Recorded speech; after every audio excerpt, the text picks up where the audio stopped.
கவனிங்க, என் மாமிசத்தை புசித்து என் ரத்தத்தை பானம் பண்ணும் என்னிலே. ஆமா, அப்ப நீங்க என்ன, இப்ப நிறைய பேர் அப்ப எடுக்க மாட்டோம். நிறைய பேர் என் மாமிசத்தை புசித்து என் ரத்தத்தை பானம் பண்ணுகிறேன். யாருக்குள்ள நினைச்சிருக்கிறான்? ஆண்டவருக்குள்ள நினைச்சிருக்கிறான்.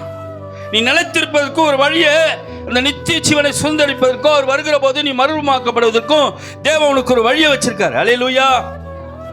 நம்ம என்ன பண்றோம்? சண்டே வந்து நமக்கு அப்போ இருக்குது, நமக்கு தெரியும்.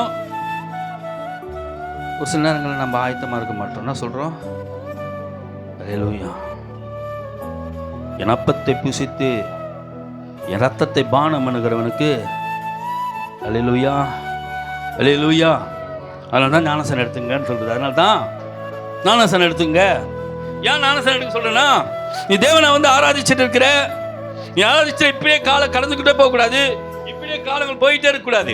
நீ ஞானசனம் எடுக்கிற போது இப்படியே காலங்கள் கடந்து கொண்டே போயிருக்குமானால் அல்லேலூயா, மறுமக்கப்படுகிற ஜீவன் உனக்குள்ள இருக்காது.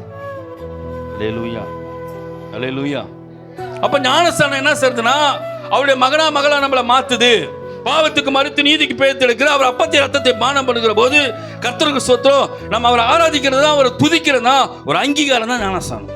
அல்லேலூயா, அல்லேலூயா, அல்லேலூயா. ஒரு சில பேர் சொல்றாங்க, ஒரு சில பேர், அதாவது நம்ம சபையில சொல்ல வரல, நிறைய பேர் வெளியில நான் சொல்ல கேட்டுருக்கேன். அம்மா இயேசு ஏத்துக்குமா, ஆண்டவர் நம்புறேன் பிரதர், அவன் மனசுக்குள்ளேயே இருக்கிறாரு. அவரு கர்த்தருக்கு ஸ்தோத்திரம், அவர் மனசுக்குள்ள தான் இருப்பாரு. அதுதான் அவர் கேட்டாரு. ஒரு கட்டளை ஒன்று வச்சிருக்காருமா, அந்த கட்டளையை நம்ம ஃபாலோ பண்ணாதான், அந்த கட்டளை கை கொண்டதான் அவர் நமக்கு மனசுக்குள்ள வாசமா இருப்பாரு, நமக்கு அது நித்திய ஜீவனா இருக்கும். அல்லேலூயா. இப்போ நம்ம ஞானஸ்தானம் முக்கியமானது. இப்போ ஞானஸ்தானத்தை அவர் அப்பத்தை புசித்து ரத்தத்தை பானம் பண்ணா உண்டு, நித்திய ஜீவன் உண்டு. நம்ம என்ன பண்றோம்? ஒரு சில நேரங்கள் அப்பத்தை ரத்தத்தை புசியாத இடைவெளி வரும் பாருங்க.